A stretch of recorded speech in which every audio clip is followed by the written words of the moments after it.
اس committee سے ان کو نکال دیا گیا ہے، کیونکہ جو آئینی ترمیم کی گئی تھی اس کے اندر یہ تھا کہ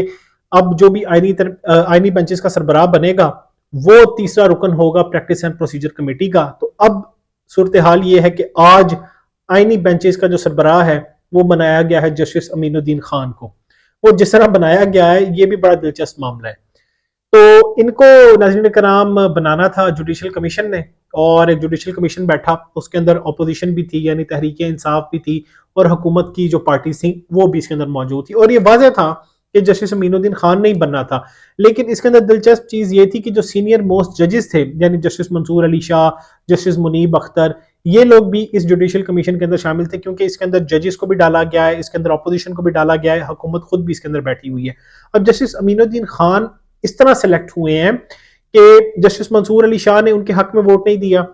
جسٹس منیب اختر نے ووٹ نہیں دیا، تحریک انصاف نے ووٹ نہیں دیا. اب ان کو ووٹ دینے والے کون لوگ ہیں؟ حکومت کے لوگ. اور ان کو آئینی بینچ کا سربراہ بننے کے لیے جب ایک ووٹ درکار تھا تو انہوں نے خود اپنے حق میں ووٹ ڈالا ہے. تو اس کے بعد کہیں پر جا کے یہ آئینی بینچ کے سربراہ بنے ہیں. تو آپ اندازہ کریں کہ جب ان کے ساتھی ججز نے ان کو حق میں، اور سب سے بڑی بات جسٹس یحییٰ افریدی نے بھی ان کے حق میں ووٹ نہیں دیا، یہ سب سے بڑی بات ہے. یعنی جسٹس یحییٰ افریدی نے ووٹ نہیں دیا، جسٹس منصور علی شاہ نے ووٹ نہیں دیا، جسٹس منیب اختر نے ووٹ نہیں دیا، تحریک انصاف کے لوگوں نے ووٹ نہیں دیا. تو حکومت نے، بار ایسوسی ایشن نے، اور ساتھ جسٹس امین الدین نے خود اپنے آپ کو ووٹ ڈال کر آئینی بینچ کا سربراہ بنایا ہے. تو یہ بڑی دلچسپ کہانی ہے. تو آپ اسے اندازہ کریں کہ جسٹس یحییٰ افریدی خود بھی اس حوالے سے کنفیوژن کا شکار ہے کہ جن کو بنانا ہے کہ نہیں بنانا. تو آج انہوں نے واضح کر دیا کہ جی میں تو اس حق میں ووٹ نہیں دے رہا. تو یہ اس طرح جسٹس امین الدین کو آئینی بینچ کا سربراہ بنایا ہے. تو اب جسٹس امین الدین کے آئینی بینچ کا سربراہ بننے کے بعد پریکٹس اینڈ پروسیجر جو کمیٹی ہے اس کے اندر کل جو ترمیم کی گئی ہے، اس کے بعد اب جو آئینی بینچ کا سربراہ ہوگا وہ اس کمیٹی کا حصہ ہوگا. سینئر موسٹ جج یعنی جسٹس منصور علی شاہ اور ساتھ چیف جسٹس سپریم کورٹ، یہ تین لوگ ہوں گے اس پریکٹس اینڈ پروسیجر کمیٹی کے اندر. تو جسٹس منیب اختر کو اس کمیٹی سے نکال کر ان کے خلاف سپریم جوڈیشل کونسل کے اندر ان کے خلاف جو ہے شکایات بھی درج کروا دی گئی ہیں. تو جسٹس منیب اختر کے خلاف ایک بھرپور منظم طریقے سے جو مہم ہے وہ چلائی جا رہی ہے. تو یہ اس وقت صورتحال ہے کہ سپریم کورٹ کے اندر معاملات یہ ہیں کہ سینئر موسٹ ججز کی آپس میں نہیں بن رہی، ان کا آپس میں اختلاف ہے.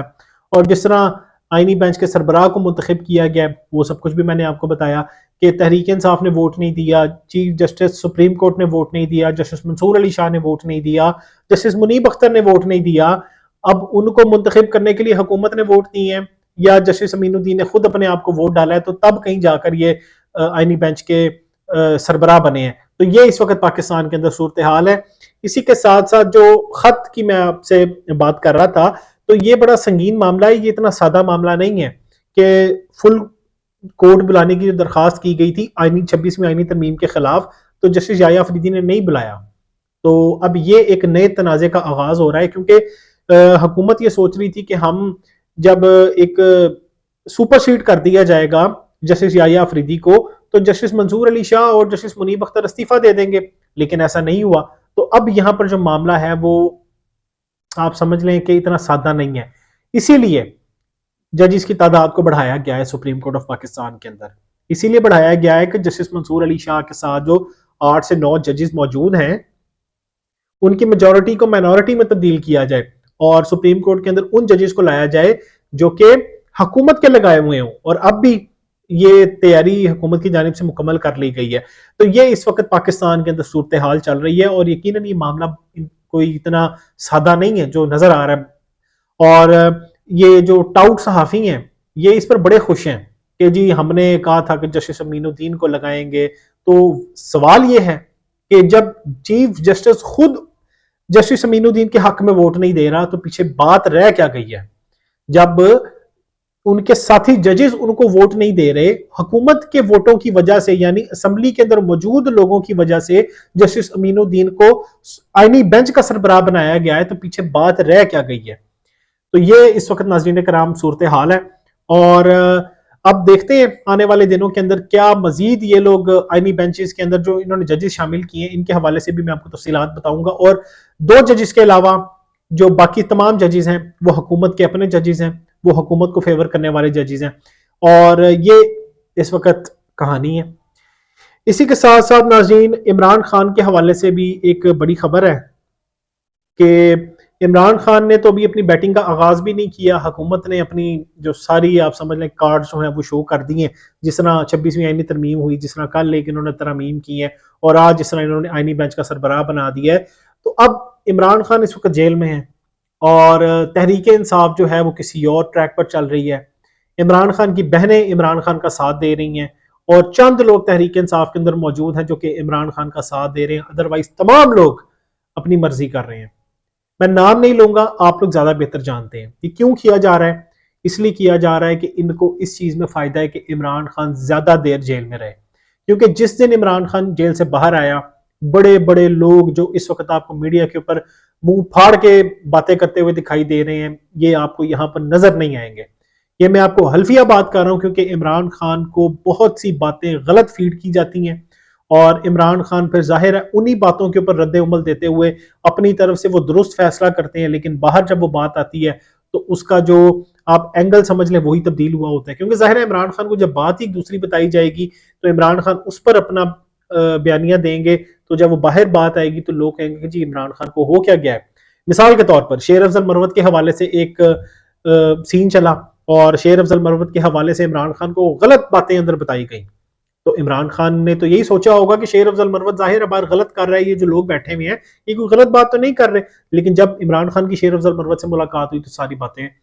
آپ نے دیکھا، شیر افضل مروت عمران خان سے بات کر کے صلح بھی ہوئی، ساری عمران خان کو شاباشی بھی دی۔ تو یہ اس وقت تحریک انصاف کے اندر چل رہا ہے سلسلہ۔ تحریک انصاف کو عوام نے ووٹ دیا ہے، لیکن جس شخص کے نام پر ان کو ووٹ ملا ہے وہ جیل میں ہے، باقی سب قومی اسمبلی کے اندر بیٹھے ہوئے ہیں، صوبائی اسمبلی کے اندر بیٹھے ہوئے ہیں، خیبر پختونخوا کے اندر حکومت بنا کر بیٹھے ہیں، لیکن عمران خان کے لیے آواز اٹھانے والا کوئی بھی نہیں ہے۔ تو آج علیمہ خان کی عمران خان سے ملاقات ہوئی تو عمران خان نے ایک واضح بات کہی کہ یہ مجھے ساری زندگی کے لیے جیل میں رکھنے کے لیے تیار ہیں، تیاری کی ہوئی ہے انہوں نے، مجھے سے کوئی فرق نہیں پڑتا۔ اب فرق آپ عوام کو پڑنا ہے، تو کیا آپ اس نظام کے ساتھ اپنا گزارا کر لیں گے؟ اس نظام کو انقلاب کی ضرورت ہے، یہ کہنا تھا عمران خان کا۔ تو عمران خان تو اپنی طرف سے عوام کو موٹیویٹ کرنے کی کوشش کر رہے ہیں، اب یہ عوام جانے اور ان کا کام جانے، کیا وہ کچھ کرنا چاہتے ہیں یا وہ ایسی زندگی گزارنا چاہتے ہیں، یہ فیصلہ عوام کا ہے، ہم ان کو کچھ نہیں کہہ سکتے۔ تو یہ اس وقت ناظرین کرام اپڈیٹ ہے، اور جس طرح پاکستان کو چلایا جا رہا ہے اور جس طرح ترامیم کی جا رہی ہیں، یقیناً مسلم لیگ نون یہ سمجھ رہی ہے کہ ہم نے اپنی طرف سے طاقت اپنی پوری کر لی ہے، لیکن جس طرح یہ پہلے بھی انہوں نے یہ کوششیں کی تھیں، یہ اپنی ہی جال میں پھنسے تھے، تو اب ایک بار پھر یہی ہونے جا رہا ہے، اور حکومت یعنی مسلم لیگ نون اور پیپلز پارٹی پھنسیں گے اس سارے معاملے کے اندر، اور پھر میرا خیال ہے یہ شکایات بھی نہیں کر سکیں گے کسی کو۔ اسی کے ساتھ ساتھ بلاول بھٹو جو ہیں وہ حکومت سے ناراض ہیں، وہ کہہ رہے ہیں کہ جی بہت سے اہم فیصلے کیے گئے ہمیں نہیں بتایا گیا، اور اب اس اتحاد کے ساتھ ہم نے چلنا ہے، اس حکومت کے ساتھ ہم نے چلنا ہے، تو یہ سینٹرل ایگزیکٹو کمیٹی ہے وہ اس چیز کا فیصلہ کرے گی۔ میں نے آپ کو شروع میں کہا کہ اس حکومت نے اپنے لیے بے تحاشا طاقت اکٹھی کر تو لی ہے، لیکن یہ طاقت ان کو راس نہیں آئے گی، کیونکہ انہوں نے جو کچھ کیا ہے، جس طرح ووٹ کو عزت دو کا بیانیہ انہوں نے بنایا تھا، اور اب جو کچھ یہ لوگ کر رہے ہیں، تو میرا خیال ہے طاقت سے تو ان کو نہیں ہٹایا جا سکتا، لیکن جب یہ آپس میں اتحادی ایک دوسرے سے ناراض ہوں گے تب یہ حکومت جائے گی، اور اللہ تعالیٰ کی طرف سے کوئی اور نہ چیز ہو جائے تو یہ حکومت جائے گی۔ لیکن فی الحال انہوں نے اپنے آپ کو بے اختیار بے قابو طاقت کے نشے میں جو کچھ یہ لوگ کر رہے ہیں، یہ چیز واضح نظر آ رہی ہے، کوئی بھی باشعور آدمی ہوگا اس کو یہ چیز نظر آ رہی ہوگی کہ یہ چیزیں اس حکومت کے اوپر خود الٹا پڑیں گی۔ یہ کوئی اس کے اندر کوئی سائنٹیفک بات نہیں، کوئی راکٹ سائنس نہیں ہے، یہ واضح نظر آ رہا ہے۔ کوئی باشعور آدمی جس کے اندر ہلکی سی سینس ہو وہ یہ چیز سمجھ سکتا ہے کہ یہ حکومت کر کیا رہی ہے اور ان کے ساتھ آگے ہونے کیا جا رہا ہے۔ تو بہرحال یہ اس وقت ناظرین کرام صورتحال ہے، اور سپریم کورٹ کے اندر بھی اس وقت پھڈا بنا ہوا ہے، ساتھ ہی ساتھ آئینی بینچ کے سربراہ کو جس طرح منتخب کیا گیا ہے، یہ پاکستان کے اندر ایک عجیب و غریب کہانی ہے کہ جسٹس امین الدین نے اپنے آپ کو آئینی بینچ کا سربراہ منتخب کرنے کے لیے خود ووٹ ڈالا ہے، اور اس ووٹ کی بنیاد پر وہ کامیاب ہوئے ہیں۔ جسٹس یحییٰ افریدی چیف جسٹس نے ووٹ نہیں ڈالا، جسٹس منصور علی شاہ نے ووٹ نہیں ڈالا، جسٹس منیب اختر نے ووٹ نہیں ڈالا، ان کے ساتھی ججز نے ووٹ نہیں ڈالا، تو آپ اسی چیز سے اندازہ لگا لیں کہ حکومت کو کتنی شدت سے ان کی ضرورت تھی. یعنی جسٹس قاضی فائز عیسیٰ کے آپ وہ کیا کہتے ہیں ایدا بل ہی رہا ہے, تو وہ اب یہ صورتحال ہے کہ ان کو آئینی بینچ کا سربراہ بنا دیا ہے. 26ویں آئینی ترمیم کے خلاف جب درخواستیں جائیں گی تو پھر دیکھیں گے کیا بنے گا اس کے اندر, کیونکہ کوئی بھی آئینی درخواست جب جائے گی, جسٹس امین الدین سامنے بیٹھے ہوئے ہیں, ان ججز کے اندر 2 ججز ایسے ہیں جو کہ شاید تھوڑی سی ریزسٹنس دکھا لیں, باقی تمام ججز آئینی بینچ کے اندر وہ ہیں جو کہ حکومت کے اپنے لگائے ہوئے ہیں اور قاضی فائز عیسیٰ کے وہ ساتھی رہے ہیں. تو اب دیکھتے ہیں اس حوالے سے کیا صورتحال ہوتی ہے. باقی انشاءاللہ جو بھی اپڈیٹس پاکستان کے اندر ہوتی رہیں گی اس سے ہم آپ کو آگاہ کرتے رہیں گے. والسلام.